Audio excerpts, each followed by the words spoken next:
अब तक हमने जो कबीलों और पुरानी आदतों की बात की वो शायद हमारे सगे बाप दादा न हो सकता है वे उन बड़ी सभ्यताओं, उन बड़ी सिविलाइजेशंस के बचे कुचे लोग हों जो समय के साथ खत्म हो गए।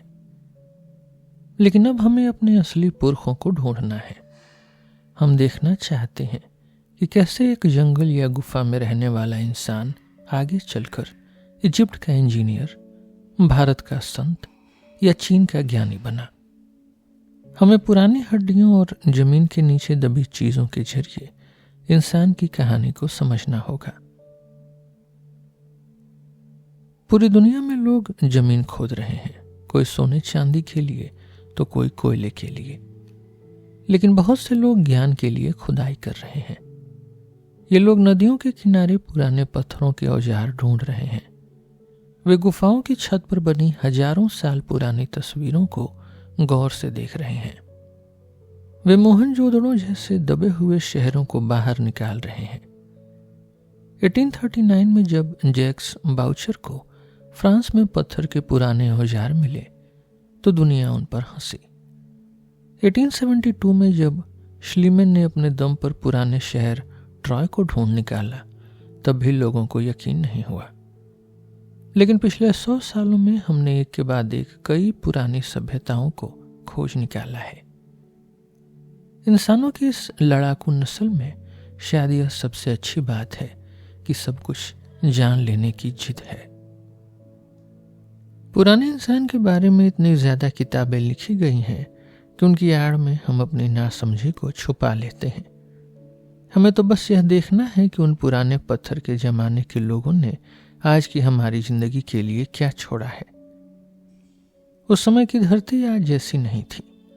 पूरी दुनिया बर्फ की चादर से लिपटी हुई थी। हजारों साल तक यहाँ इतनी ठंड थी कि आज के गर्म इलाके भी बर्फ से जमे हुए थे।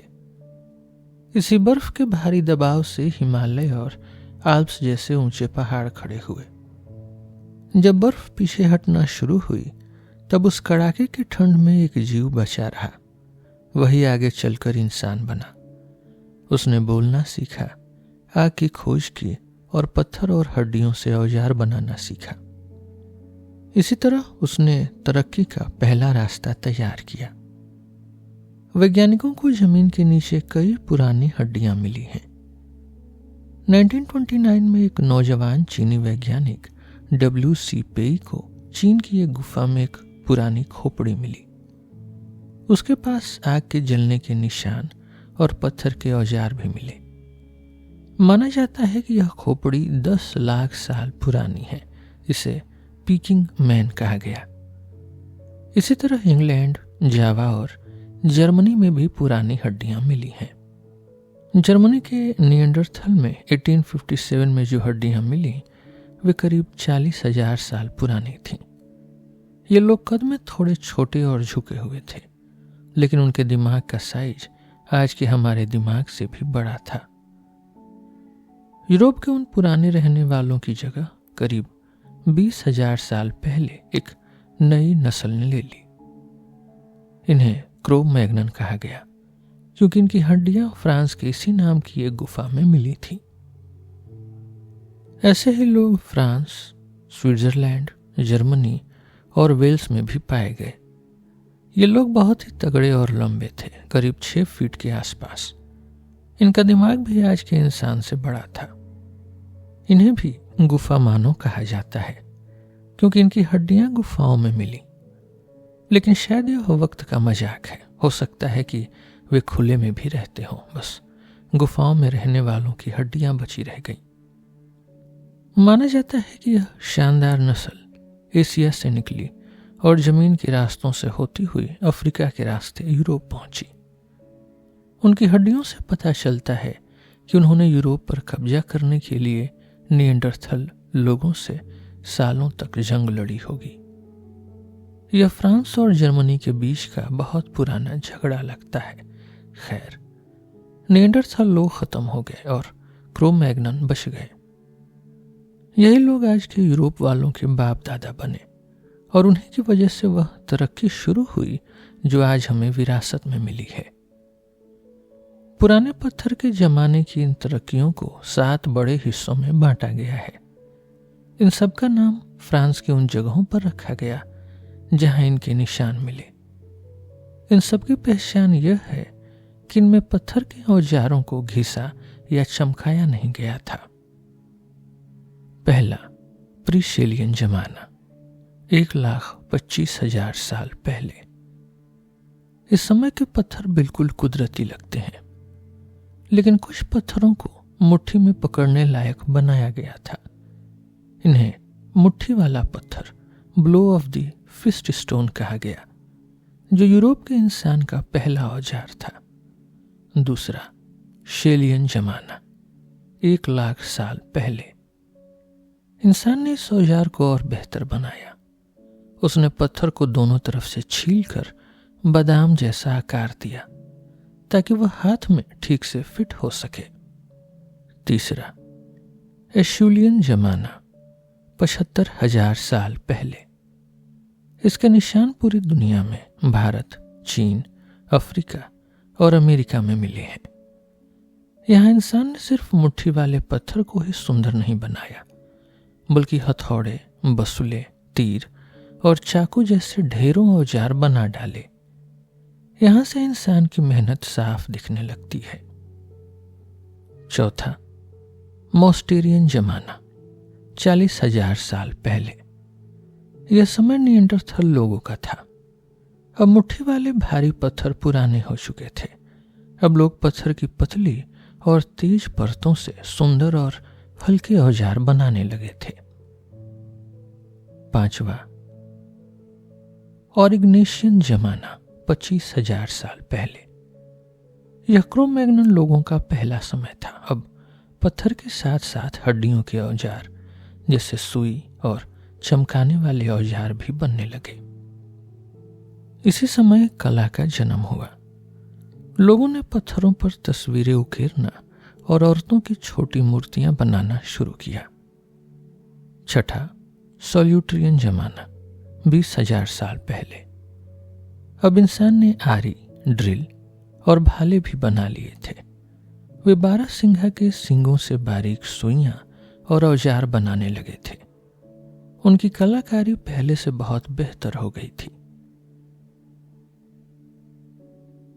सातवां, मैग्डलेनियन जमाना, 16,000 साल पहले। यह क्रो-मैग्नन लोगों की तरक्की का सबसे ऊंचा मुकाम था। उन्होंने हाथी दांत यानी आइवरी और हड्डियों से बेहतरीन सुइयां और पिन बनाए। इसी समय अल्तामिरा की वे मशहूर गुफा पेंटिंग्स बनाई गईं जो आज भी सबको हैरान कर देती हैं। पत्थर के जमाने के इन लोगों ने उन हुनरों की नींव रखी जो हजारों सालों तक यूरोप की विरासत बने रहे। यह ज्ञान सिर्फ यूरोप तक ही नहीं था। इजिप्ट, भारत, चीन और अफ्रीका में भी इंसान लगभग एक ही तरह के पत्थर को छीलने की कला सीख रहा था। सीरिया से लेकर साइबेरिया और मंगोलिया तक पत्थर के ये औजार दबे हुए मिले हैं। यहाँ तक कि अमेरिका के नेब्रास्का और ओक्लाहोमा में भी बहुत पुराने तीर और औजार मिले हैं। यह एक बहुत बड़ा रास्ता था जिसके जरिए पुराने इतिहास के इंसान ने आज के इंसान को सिविलाइजेशन यानी तरक्की की बुनियाद सौंपी। अगर हम पुराने पत्थर के जमाने के औजारों को गौर से देखें तो हमें उनकी जिंदगी का सही अंदाजा होगा। इंसान के लिए हाथ में पकड़ा गया एक पत्थर ही उसका पहला औजार था। इसे मुट्ठी वाला पत्थर कहते थे, जो एक तरफ से नुकीला और दूसरी तरफ से हथेली में फिट होने के लिए गोल होता था।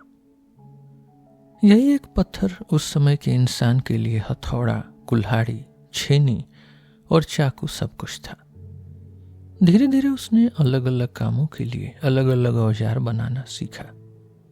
उसने पत्थरों में छेद करके हत्था लगाया और लकड़ी या हड्डियों को जोड़कर भाले और तीर तैयार किए। लेकिन इंसान की सबसे बड़ी कामयाबी थी आग की खोज। शायद ज्वालामुखी के गर्म लावे को देखकर इंसान ने आग का इस्तेमाल सीखा होगा। निएंडरथल लोगों के पास ये कोयला और जली हुई हड्डियां मिली हैं। जिससे पता चलता है कि इंसान कम से कम 40,000 साल से आग जलाना जानता है। आग की वजह से ही इंसान कड़ाके की ठंड का मुकाबला कर पाया।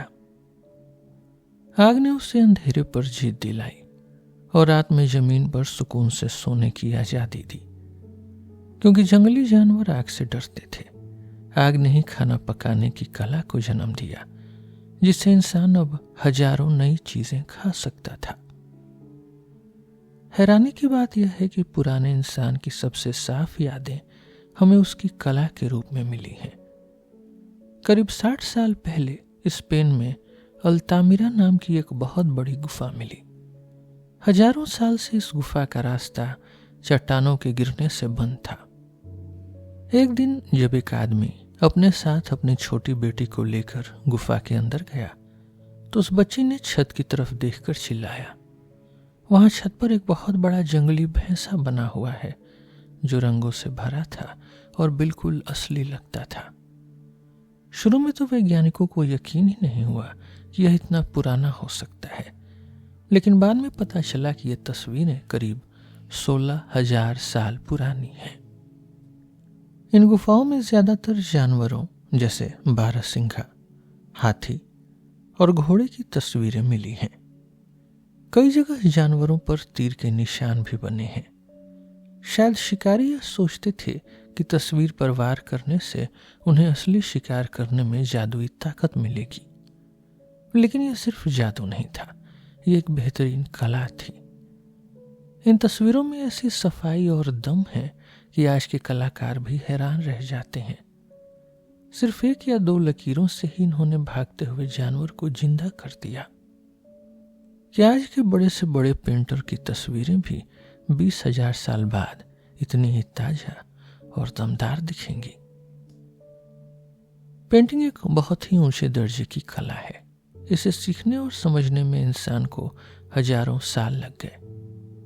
वैज्ञानिकों का मानना है कि पहले इंसान ने मूर्तियां बनाना सीखा, फिर धीरे धीरे उसने पत्थर को कुरेद कर दीवार पर उभारना सीखा और अंत में सिर्फ लकीरें और रंग रह गए। आप कह सकते हैं कि पेंटिंग असल में मूर्ति का ही एक चपटा रूप है। फ्रांस के चट्टानों पर एक और तीर चलाने वाले की बहुत ही साफ तस्वीर मिली है, जो हजारों साल पुरानी है। इसके अलावा पूरे यूरोप और अफ्रीका में मोटी और भारी औरतों की छोटी छोटी मूर्तियां मिली हैं। शायद उस जमाने में लोग मां की पूजा करते थे या वैसी औरतों को ही सुंदर मानते थे। अक्सर हम सोचते हैं कि हम पुराने लोगों से बहुत आगे निकल गए हैं, लेकिन यह सोचना गलत भी हो सकता है। आज हमें जो पुरानी पेंटिंग या मूर्तियां मिलती हैं, वे सिर्फ वही हैं जो गुफाओं के अंदर होने की वजह से बच गई। गुफाओं के बाहर जो शानदार कलाकारी की गई होगी, उसे तो मौसम और समय ने मिटा दिया। शायद वे लोग लकड़ियों और कपड़ों पर भी वैसे ही पेंट करते थे जैसे आज हम करते हैं। एक गुफा में तो हड्डी से बनी एक नली मिली है जिसमें रंग भरा हुआ था। एक दूसरी जगह पत्थर की प्लेट मिली है जिस पर आज भी लाल रंग चिपका हुआ है। इसका मतलब है कि 18,000 साल पहले भी कलाकार हुआ करते थे। शायद उस जमाने में भी कुछ भूखे कलाकार गुफाओं में बैठकर बड़े बड़े दावे करते होंगे। पिछले 100 सालों में वैज्ञानिकों को दुनिया के अलग अलग कोनों में कचरे के बहुत बड़े ढेर मिले हैं। ये ढेर डेनमार्क, जापान और ब्राजील जैसी जगहों पर पाए गए। इन ढेरों को किचन मिडन्स कहा जाता है, जिसका मतलब है रसोई का कचरा। इन ढेरों में हजारों साल पुराने सीपी, मछलियों की हड्डियां और टूटे हुए बर्तन मिले हैं। ये चीजें ईसा से करीब 8,000 साल पहले की हैं। यह वो समय था जब पुराना पत्थर का जमाना खत्म हो रहा था और नया जमाना शुरू होने वाला था। साल 1854 में स्विट्जरलैंड की झीलें बहुत सूख गई थीं। तब पानी के नीचे से एक नया राज बाहर आया। वहां झीलों के नीचे हजारों लकड़ी के खंभे मिले। उन खंभों को देखकर पता चला कि पुराने लोग पानी के ऊपर छोटे छोटे गांव बनाकर रहते थे। शायद वे जंगली जानवरों या दुश्मनों से बचने के लिए ऐसा करते थे। ये घर जमीन से एक संकरे पुल, एक ब्रिज के जरिए जुड़े होते थे। इन खंडहरों में पत्थर के चमकीले और घिसे हुए औजार मिले। यही नए पत्थर के जमाने की नियोलिथिक एज की पहचान है। अगर हम इस नए जमाने की सबसे बड़ी बात को देखें तो वो है खेती बाड़ी यानी एग्रीकल्चर। इंसान के इतिहास में दो ही सबसे बड़े बदलाव आए हैं। पहला, जब इंसान शिकार छोड़कर किसान बना, और दूसरा, जब किसान काम छोड़कर कारखानों में गया, इंडस्ट्री में गया। झीलों के किनारे रहने वाले उन लोगों के पास से गेहूं, जौ और कई तरह के फल और मेवे मिले हैं। हालांकि वहां कोई हल नहीं मिला, क्योंकि वे शायद लकड़ी के बने थे जो गल गए। लेकिन एक पुरानी चट्टान पर बनी तस्वीर में एक किसान को 2 बैलों के साथ हल चलाते हुए दिखाया गया है। खेतीबाड़ी शुरू होने से पहले दुनिया में शायद सिर्फ 2 करोड़ लोग ही रह सकते थे, क्योंकि शिकार पर जिंदा रहना मुश्किल था। लेकिन जब इंसान ने खुद अनाज उगाना सीखा तो इंसानों की आबादी तेजी से बढ़ने लगी। यहीं से इंसान का इस धरती पर असली राज शुरू हुआ। इसी बीच नए पत्थर के जमाने के लोगों ने सभ्यता की एक और मजबूत नींव रखी। जानवरों को पालतू बनाना और उनकी नस्लें बढ़ाना, यह एक बहुत लंबा सफर था। इंसान को जानवरों के साथ रहना पसंद था, जैसे आज भी लोग बंदरों या तोतों को पालते हैं। हजारों साल पहले, करीब 8000 BC, यहां सबसे पहले कुत्ते ने इंसान का साथ देना शुरू किया। वो इंसान का सबसे पुराना और वफादार साथी बना। इसके बाद बकरी, भेड़, सुअर और बैल आए। अंत में घोड़े की बारी आई। पहले इंसान घोड़े का सिर्फ शिकार करता था, पर अब उसने घोड़े को अपना साथी बना लिया। घोड़े ने इंसान का काम आसान कर दिया और उसे ताकतवर बनाया। अब इंसान सिर्फ शिकार पर निर्भर नहीं था, वो जानवरों को पालकर अपना खाना बढ़ाने लगा।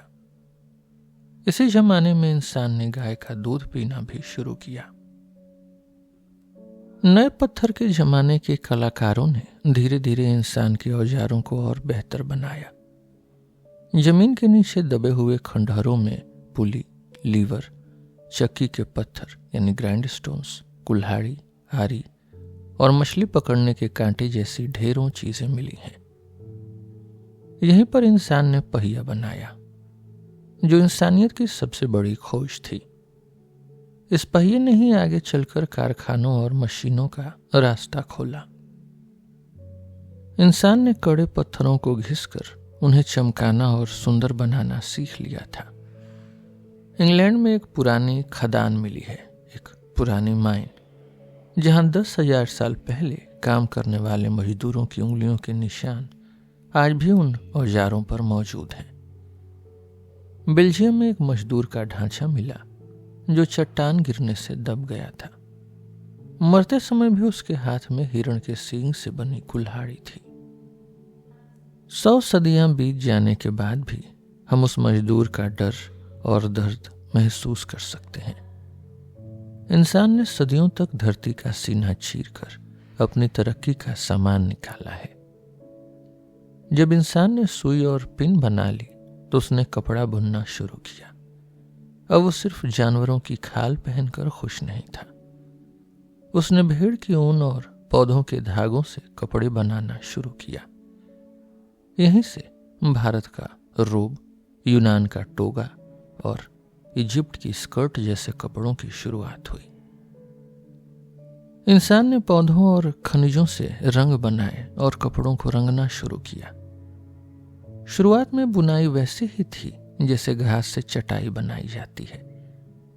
फिर धीरे धीरे धागे बारीक हुए और सिलाई औरतों का एक बड़ा हुनर बन गई। इन खंडहरों में शीशे भी मिले हैं, जिसका मतलब है कि इंसान अब सजने संवरने के लिए पूरी तरह तैयार था। पुराने पत्थर के जमाने में मिट्टी के बर्तन नहीं मिलते थे। शायद इंसान ने गलती से देखा होगा कि गीली मिट्टी पर पड़े उसके पैर के निशान में पानी जमा रहता है, या शायद आग के पास पड़ी मिट्टी सख्त हो गई होगी और उसे यह आइडिया आया होगा। हजारों साल तक इंसान नारियल के खोल या कद्दू के सूखे छिलकों में पानी भरता था, लेकिन अब उसने पकी हुई मिट्टी के बर्तन बनाना सीख लिया। भले ही उस समय बर्तन बनाने वाला पहिया नहीं था, फिर भी इंसान ने अपने हाथों से मिट्टी को बहुत सुंदर आकार दिए और उन पर नक्शा नगरी भी बनाई, यानी डिजाइन्स। यहीं से एक और बड़ा काम शुरू हुआ, मकान बनाना, बिल्डिंग। पुराने पत्थर का इंसान सिर्फ गुफाओं में रहता था, लेकिन अब के इंसान ने सीढ़ी, पुली और कब्जे बनाना सीख लिया था। झीलों के किनारे रहने वाले लोग लकड़ी के बहुत अच्छे कारीगर थे। वे लकड़ी के खंभों को जोड़कर पानी के ऊपर घर बनाते थे। फर्श मिट्टी का होता था और दीवारें घास फूस की, जिन पर मिट्टी का लेप लगा होता था। पहिए और पुली की मदद से भारी सामान एक जगह से दूसरी जगह ले जाया जाने लगा और पत्थरों से गांवों की नींव रखी गई। नावों का इस्तेमाल बढ़ा और व्यापार दूर दूर के देशों तक फैल गया। अलग अलग जगहों पर मिलने वाले एक जैसे शब्द, कहानियां और बर्तनों के डिजाइन बताते हैं कि उस जमाने का इंसान भी एक दूसरे से मिल रहा था और बातें कर रहा था। मिट्टी के बर्तनों के अलावा नए पत्थर के जमाने ने हमारे लिए वैसी कला नहीं छोड़ी जैसे पुराने पत्थर के जमाने के लोगों ने छोड़ी थी। उस समय की पेंटिंग या मूर्तियां बहुत कम मिलती हैं, लेकिन इंग्लैंड से लेकर चीन तक जमीन पर पत्थरों के बड़े बड़े ढेर और ऊंचे खड़े पत्थर मिले हैं। पत्थरों का एक बड़ा घेरा भी मिला है, जैसे इंग्लैंड का स्टोनहेंज। हम शायद कभी न जान पाए कि ये बड़े पत्थर वहां क्यों रखे गए थे, लेकिन अंदाजा है कि ये पूजा करने की जगह है या मंदिर रहे होंगे। नए पत्थर के जमाने के इंसान के पास जरूर अपने धर्म और कहानियां रही होंगी। वे सूरज की जीत, मिट्टी के दोबारा जिंदा होने और चांद के असर के बारे में सोचते होंगे। अगर हम इन पुराने ख्यालात को नहीं समझेंगे, इन पुरानी फिलॉसफी को नहीं समझेंगे, तो आज के धर्मों को समझना भी मुश्किल होगा। शायद पत्थरों को इस तरह रखा गया था कि उनसे समय और कैलेंडर का पता चल सके। उनके पास विज्ञान की भी थोड़ी जानकारी थी। कुछ खोपड़ियों को देखकर लगता है कि वे सिर का ऑपरेशन करना जानते थे और टूटी हुई हड्डियों को भी जोड़ लेते थे। हम उन पुराने लोगों की मेहनत का सही अंदाजा नहीं लगा सकते। समय ने बहुत कुछ मिटा दिया है, फिर भी पत्थर के जमाने की तरक्की, यानी ये सिविलाइजेशन, हैरान करने वाली है। आग की खोज, कला, खेती बाड़ी, पशुपालन, कपड़ा बुनना, बर्तन बनाना और दवाइयां। इंसान ने पूरी धरती पर अपना कब्जा जमा लिया था। सब कुछ तैयार था, बस मेटल्स, राइटिंग और स्टेट का आना बाकी था। जैसे ही इंसान ने अपनी बात लिखकर अगली पीढ़ी तक पहुंचाना सीखा, असली इतिहास शुरू हो गया। इंसान ने मेटल्स का, यानी धातुओं का इस्तेमाल कब और कैसे शुरू किया, हम ठीक नहीं जानते। बस अंदाजा लगा सकते हैं कि यह एक इत्तेफाक रहा होगा। यह नए पत्थर के जमाने के आखिर में करीब 4000 ईसा पूर्व 4000 BC में शुरू हुआ। अगर हम गौर से देखें तो इंसान की 10 लाख साल पुरानी कहानी में पत्थर का जमाना बहुत लंबा था और मेटल्स तथा सिविलाइजेशन का इतिहास तो सिर्फ 6000 साल पुराना है। हमारा इतिहास अभी बहुत छोटा है। इंसान ने सबसे पहले जिस मेटल का इस्तेमाल सीखा वो था कॉपर, तांबा। इसके निशान स्विट्जरलैंड में 6000 BC, इराक में 4500 BC और मिस्र में 4000 BC मिले हैं। मेटल्स का जमाना उनकी खोज से नहीं बल्कि आग की मदद से उन्हें नया रूप देने से शुरू हुआ। वैज्ञानिकों का मानना है कि किसी शिकारी की आग ने गलती से पत्थर में छिपे तांबे को पिघला दिया होगा। इंसान ने देखा कि यह पिघली हुई चीज ठंडी होकर सख्त हो जाती है और इसे पत्थर के मुकाबले आसानी से कोई भी रूप दिया जा सकता है। शुरू में इंसान ने तांबे को वैसे ही इस्तेमाल किया जैसा वो कुदरत में मिला था।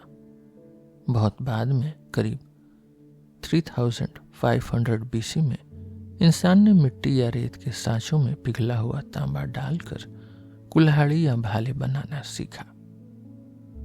इसी हुनर की वजह से इंसान ने जमीन, समंदर और आसमान पर अपनी जीत हासिल की। लेकिन तांबा बहुत नरम था। बिजली के काम के लिए तो यह ठीक है, पर जंग के लिए यह कमजोर था। इसे सख्त बनाने के लिए किसी और चीज को मिलाने की जरूरत थी। कुदरत ने कई बार तांबे को टिन या जिंक यानी जस्ते के साथ मिलाकर दिया था, जिससे कांसा यानी ब्रॉन्ज बना। लेकिन इंसान को यह समझने में सदियां लग गईं कि वह खुद भी दो मेटल्स को मिलाकर एक नई और मजबूत चीज बना सकता है। ब्रॉन्ज के निशान मिस्र और क्रीट में करीब 5000 साल पुराने मिले हैं। ब्रॉन्ज उस समय बहुत महंगा था, इसलिए यह सिर्फ राजाओं और पुजारियों के पास होता था, जबकि आम आदमी अभी भी पत्थर के औजारों से ही काम चलाता था। ब्रॉन्ज मजबूत तो था, पर तांबा और टीन हर जगह नहीं मिलते थे, इसलिए लोहे का आना जरूरी था। यह बड़ी अजीब बात है कि लोहा इतनी ज्यादा मात्रा में मौजूद है, फिर भी इंसान ने उसे बहुत देर से ढूंढा। शायद पहले लोगों ने आसमान से गिरने वाले पत्थर के लोहे से हथियार बनाए, फिर उन्होंने जमीन से लोहा निकालकर उसे पिघलाना सीखा। अफ्रीका के रोडेशिया में 4000 साल पुरानी लोहे की भट्टी मिली है। लोहे के सबसे पुराने चाकू फिलिस्तीन में 1350 BC और फिर मिस्र और यूरोप में मिले। भारत में लोहा सिकंदर के समय के आसपास ज्यादा मशहूर हुआ। धीरे धीरे सदी दर सदी लोहे ने पूरी दुनिया को जीत लिया। सिविलाइजेशन की तरफ सबसे बड़ा और जरूरी कदम लिखावट यानी राइटिंग का आना था। मिट्टी के पुराने बर्तनों पर जो रंगीन लकीरें मिली हैं, शायद वही लिखने की पहली कोशिश रही होंगी। जब मिट्टी नरम और गीली होती थी, तभी उस पर उंगलियों या नाखूनों से निशान बना दिए जाते थे। यह बर्तनों को सजाने या उनकी पहचान करने का एक तरीका था। पुराने जमाने में सुमेरिया के लोग चिड़िया या अनाज के लिए जो निशान बनाते थे, वे उनके बर्तनों पर बनी तस्वीरों से बहुत मिलते जुलते थे। इसका मतलब है कि पेंटिंग और मूर्ति बनाने की तरह लिखने की कला भी मिट्टी के बर्तनों से ही शुरू हुई। जिस मिट्टी से बर्तन और ईंटें बनती थीं, उसी ने लिखने के लिए कागज का काम भी किया। दुनिया के सबसे पुराने निशान मिस्र और स्पेन की पुरानी कब्रों में मिले बर्तनों पर पाए गए हैं। ये निशान करीब 7000 साल पुराने हैं। इनमें कुल 300 तरह के निशान थे, जो अलग अलग देशों में एक जैसे ही पाए गए। इससे पता चलता है कि उस जमाने के व्यापारी दूर दूर तक एक दूसरे से जुड़े हुए थे। ये निशान कोई कविता या कहानी नहीं थे, बल्कि व्यापार के हिसाब किताब थे, जैसे किसका कितना सामान है या उसकी गिनती कितनी है। आज के लेखकों को यह जानकर अचरज होगा कि साहित्य यानी लिटरेचर की शुरुआत असल में सामान के बिल और रसीदों से शुरू हुई थी। हजारों साल पहले व्यापार के इन निशानों के साथ साथ एक और तरह की लिखावट चल रही थी, जिसे तस्वीरों वाली लिखावट कहा जाता है। इसमें पूरी बात तस्वीरों के जरिए कही जाती थी। जैसे अमेरिका के पुराने कबीले अपनी बड़ी झीलों को पार करने की कहानी पत्थरों पर तस्वीरें बनाकर सुनाते थे। धीरे धीरे मिस्र और सुमेरिया के पुजारियों ने इस तस्वीरों वाली लिखावट को बहुत आगे बढ़ाया। वक्त के साथ ये तस्वीरें छोटी और आसान होती गईं। पहले एक तस्वीर का मतलब एक पूरी बात या विचार होता था। फिर एक तस्वीर एक आवाज के लिए इस्तेमाल होने लगी और आखिर में तस्वीर से सिर्फ उस आवाज का पहला अक्षर रह गया। यही अल्फाबेट बनने की कहानी है। मिस्र में यह काम करीब 3000 BC में ही हो गया था।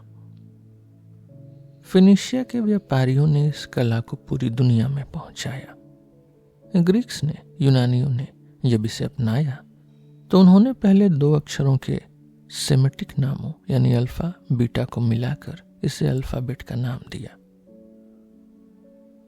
लिखना असल में व्यापार की जरूरत और सुविधा के लिए पैदा हुआ था।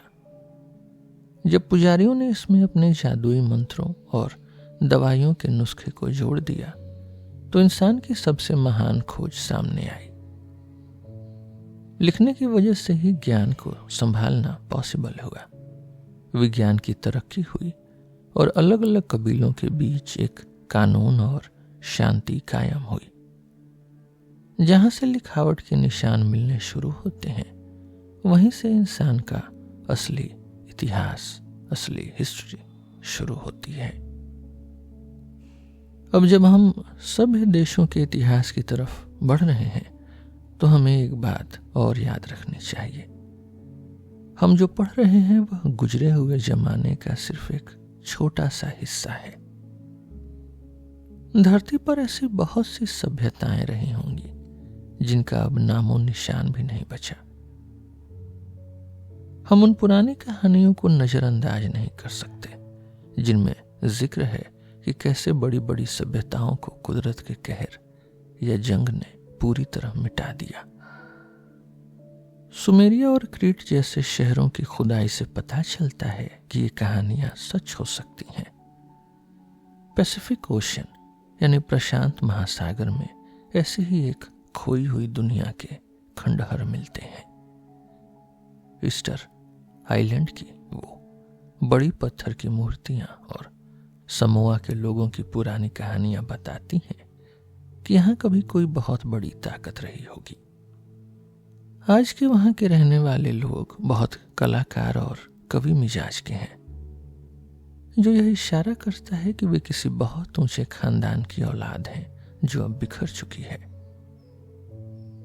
अटलांटिक महासागर में भी यूरोप और एशिया के बीच पानी के नीचे डूबी हुई जमीन उस मशहूर कहानी को सच साबित करती है जिसे प्लेटो ने सुनाया था। यह कहानी अटलांटिस की है, एक ऐसा महाद्वीप जो अचानक समंदर में समा गया। कुछ लोग मानते हैं कि अटलांटिस ही वो कड़ी थी जिसने यूरोप और अमेरिका की पुरानी संस्कृतियों को जोड़ा था। शायद हर नई खोज असल में किसी पुरानी चीज को दोबारा ढूंढना ही है। अरस्तु यानी एरिस्टोटल का मानना था कि बहुत सी सभ्यताएं आई, उन्होंने बड़े बड़े आविष्कार किए, ऐशो आराम की चीजें बनाई और फिर वे तबाह हो गईं और लोगों की यादों से भी निकल गईं। बेकन ने कहा था कि इतिहास एक डूबे हुए जहाज के उन लकड़ी के टुकड़ों की तरह है जो लहरों के साथ किनारे पर आ गए हैं। जो बच गया वो बहुत कम है, ज्यादातर तो वक्त के समंदर में हमेशा के लिए खो गया है। इस कहानी का अंत एक ऐसे सवाल से होना चाहिए जिसका कोई जवाब नहीं है। सभ्यता सबसे पहले कहां शुरू हुई? वैज्ञानिक मानते हैं कि सेंट्रल एशिया, मध्य एशिया का वो इलाका जो आज बिल्कुल सूखा है, हजारों साल पहले बहुत नम और हरा भरा था। वहां बड़ी बड़ी झीलें और नदियां थीं। जब आखिरी बर्फ का जमाना खत्म हुआ तो वह इलाका धीरे धीरे सूखने लगा, बारिश कम होने लगी और शहरों में रहना मुश्किल हो गया। लोग पानी की तलाश में यहां वहां भागने लगे। रेगिस्तान की रेत के नीचे आज भी बात्रा जैसे शहर दबे पड़े हैं जो कभी इंसान से भरे हुए थे। 1907 में तुर्कमेनिस्तान के अनाऊ में मिट्टी के बहुत पुराने बर्तन और कुछ खंडहर मिले। यहाँ के लोग 9000 BC 9000 BC से पहले गेहूं और जौ उगाते थे, कॉपर का इस्तेमाल करते थे और जानवरों को पालते थे। उनके बर्तनों पर बने डिजाइन बताते हैं कि उनकी कला हजारों साल पुरानी थी। जब वहां की जमीन सूख गई और आसमान से पानी बरसना बंद हो गया तो वहां के लोग अपनी कला और सभ्यता लेकर 3 दिशाओं में निकल पड़े। कुछ लोग पूर्व की तरफ चीन और अमेरिका चले गए, कुछ साउथ की तरफ भारत आ गए और कुछ वेस्ट की तरफ, कुछ पश्चिम की तरफ मिस्र और यूरोप चले गए। ईरान में सूसा में मिले पुराने निशान बिल्कुल अनाऊ जैसे ही हैं। हम पक्के तौर पर नहीं कह सकते कि इनमें से कौन सी सभ्यता पहले आई और इससे ज्यादा फर्क भी नहीं पड़ता, क्योंकि ये सब एक ही परिवार का हिस्सा थे। लेकिन जैसे जैसे हमारी जानकारी बढ़ रही है, ऐसा लगता है कि मेसोपोटामिया की नदियों के किनारे की उपजाऊ जमीन पर ही सभ्यता का असली नाटक सबसे पहले शुरू हुआ था।